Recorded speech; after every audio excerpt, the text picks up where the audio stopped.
পিতা, পুত্র, পবিত্র আত্মার নামে আমেন। যিশু আমাদের সম্পর্কের মূল্য দিতে শিখাচ্ছেন।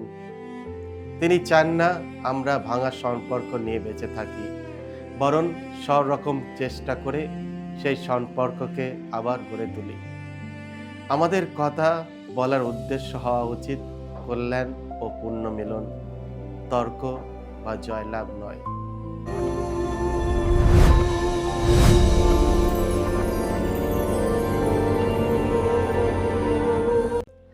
খ্রিস্টতে আমার পরম প্রিয়জনেরা, আজ আগস্ট মাসের 12 তারিখ, সাধারণকালের 19তম সপ্তাহ, বুধবার। আর আজকের ডেলি মান্না ঈশ্বরের বাণী প্রতিদিন নেওয়া হয়েছে সাধু মতি রচিত মঙ্গল সমাচার থেকে 18 অধ্যায় 15 থেকে 20 পদ। এসো আমরা ভক্তিভাবে আজকের এই বাণীটি শুনি। যিশু একদিন তার শিষ্যদের বললেন, তোমার ভাই যদি কোনো অন্যায় করে, তবে তুমি গিয়ে সেখানে শুধু তুমি আর সেই আছো, সেখানেই তাকে তার অন্যায়টা বুঝিয়ে দাও। সে যদি তোমার কথা শোনে, তার মানেই তুমি তোমার ভাইকে ফেরাতে পেরেছ। কিন্তু সে যদি না শোনে, তাহলে তুমি বরং 2-1 জনকে তোমার সঙ্গে নিয়ে যাও, যাতে 2-3 জন সাক্ষীর সাহায্যেই সমস্ত ব্যাপারটার একটা নিষ্পত্তি হতে পারে। সে যদি তাদের কথাও শুনতে না চায়, তাহলে তুমি বরং মণ্ডলীকেই সব কথা জানাও। আর সে যদি মণ্ডলীর কথাও শুনতে না চায়, তাহলে তুমি বরং তার সঙ্গে এমন ব্যবহারই করো, সে যেন কোনো বিধর্মী বা কোনো করগ্রাহক। আমি তোমাদের সত্যই বলছি, পৃথিবীতে তোমরা যা কিছু বেঁধে রাখবে, স্বর্গ তা বেঁধে রাখা হবে। আর পৃথিবীতে তোমরা যা কিছুর বাঁধন খুলে দেবে, স্বর্গও তার বাঁধন খুলে দেওয়া হবে। এই কথাও আমি তোমাদের বলে রাখছি, তোমাদের মধ্যে 2 জন যদি এই পৃথিবীতে কোনো কিছুর জন্য এক মন হয়ে প্রার্থনা জানায়, তাহলে স্বর্গে বিরাজমান আমার পিতা তাদের সেই প্রার্থনা নিশ্চয় পূর্ণ করবেন। কেননা 2-3 জন লোক আমার নাম নিয়ে যখন যেখানে মিলিত হয়, আমি সেখানেই আছি, তাদের মাঝখানেই আছি। এই হলো প্রভু যিশুর মঙ্গল সমাচার। প্রভু যিশু তোমার মহিমা উচ্চারিত হোক। সম্পর্ক পুণ্যগঠন। খ্রিস্টতে আমার পরম প্রিয়জনেরা, আজকের পবিত্র মঙ্গল সমাচারে যিশু আমাদের শেখাচ্ছেন কিভাবে ভেঙে যাওয়া সম্পর্ক পুণ্যগঠন, মেরামত করতে হয়। প্রথমে তিনি বললেন, যে ব্যক্তি অন্যায় করেছে তার সঙ্গে একান্তে ও ব্যক্তিগতভাবে কথা বলতে। যদি তাতেও সমাধান না হয়, তবে আরও 2 জনকে সঙ্গে নিয়ে কথা বলতে। আর যদি তাতেও ফল না হয়, তবে বিষয়টি মণ্ডলীর কাছে উপস্থাপনা করতে। এই শিক্ষায় 2টি বিষয় স্পষ্টভাবে ফুটে ওঠে। প্রথমত, মুখ খুলুন, কথা বলুন। খ্রিস্টে আমার পরম প্রিয়জনেরা, জীবনে অনেক সময় এমন ঘটনা ঘটে যখন আমরা অন্যের দ্বারা কষ্ট পাই ও অপমানিত হই। তখন স্বাভাবিকভাবেই আঘাতপ্রাপ্ত ব্যক্তি ও অপরাধীদের মধ্যে দূরত্ব সৃষ্টি হয়। এই দূরত্ব দূর করার একমাত্র উপায় হলো নীরব না থেকে কথা বলা। যখন আমরা কথা বলি, তখন অপরপক্ষ বুঝতে পারে কোথায় ভুল হয়েছে এবং তার সংশোধন বা অনুতাপের সুযোগ তৈরি হয়। কিন্তু যদি আমরা চুপ করে থাকি, তাহলে সম্পর্কের ফাটল আরও গভীর হয়, শত্রুতা ও প্রতিশোধের মনোভাব জন্ম নেয়। আমরা যদি হৃদয়ে কষ্ট জমিয়ে রাখি, তখন আমরা আমাদের নিজেদেরই ক্ষতি করি। আমাদের অন্তরের শান্তি আর থাকে না।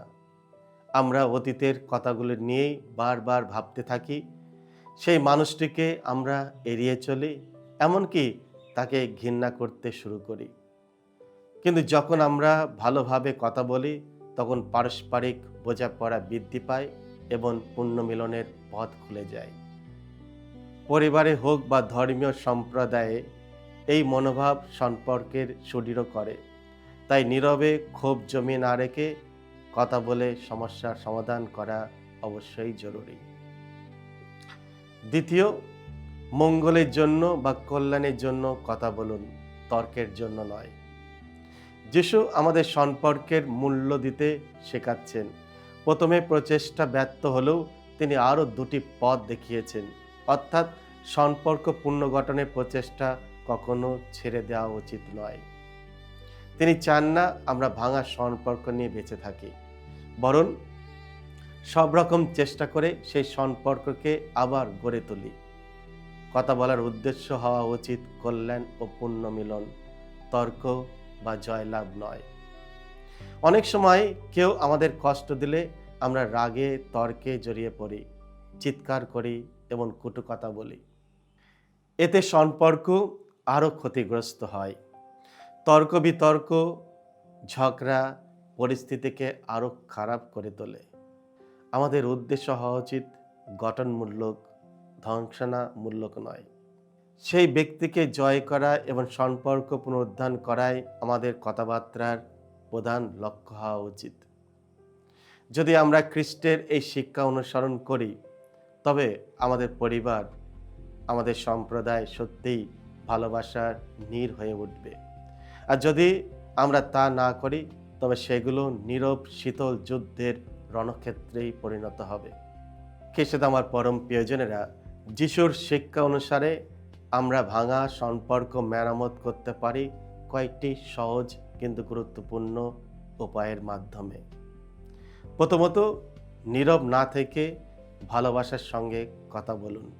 কষ্ট পেলে মনে ক্ষোভ জমিয়ে রাখবেন না। শান্তভাবে এবং একান্তে সে ব্যক্তির সঙ্গে কথা বলুন। অভিযোগ করার জন্য নয়, বরং সত্য জানানো ও বোঝাপড়া গড়ে তোলার জন্য কথা বলুন। দ্বিতীয়ত, ক্ষমা করতে শিখুন। সম্পর্ক টিকে রাখতে ক্ষমা অপরিহার্য। ক্ষমা মানে অন্যায়কে সমর্থন করা নয়, বরং ঘৃণা ও প্রতিশোধের বোঝা থেকে নিজেকে মুক্ত করা। তৃতীয়, বিনয়ী হয়ে নিজের ভুল স্বীকার করুন। যদি আমাদেরও কোনো ভুল থাকে তবে আন্তরিকভাবে আমি দুঃখিত বলতে দ্বিধা করবেন না। একটি আন্তরিক ক্ষমা প্রার্থনা অনেক ভাঙা সম্পর্ক জোড়া লাগাতে পারে। চতুর্থ, প্রয়োজনে অন্যের সাহায্য নিন।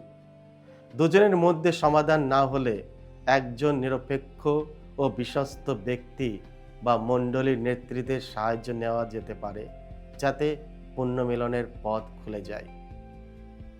পঞ্চম, তর্ক নয়, পুণ্যমিলনকে লক্ষ্য করুন। কথাবার্তার উদ্দেশ্য যেন কাউকে হারানো নয়, বরং সম্পর্কের জয়ী করা। নম্রতা, ধৈর্য ও ভালোবাসার সঙ্গে কথা বলুন। আর শেষে প্রার্থনা করুন। ঈশ্বরের কৃপা ছাড়া হৃদয় পরিবর্তন সম্ভব নয়। নিজের জন্য এবং যিনি আমাদেরকে কষ্ট দিয়েছেন তাদের জন্য প্রার্থনা করুন। প্রার্থনা হৃদয়কে কোমল করে এবং পুণ্যমিলনের পথ সহজ করে। খ্রিস্টে আমার পরম প্রিয়জনেরা, আমরা যদি এই পথগুলি অনুসরণ করি তবে আমাদের পরিবার ও সম্প্রদায় সত্যিই ভালোবাসার নীড় হয়ে উঠবে। আমেন। সকলকে জয় যিশু। ঈশ্বর আপনাদের সকলকে আশীর্বাদ করুন।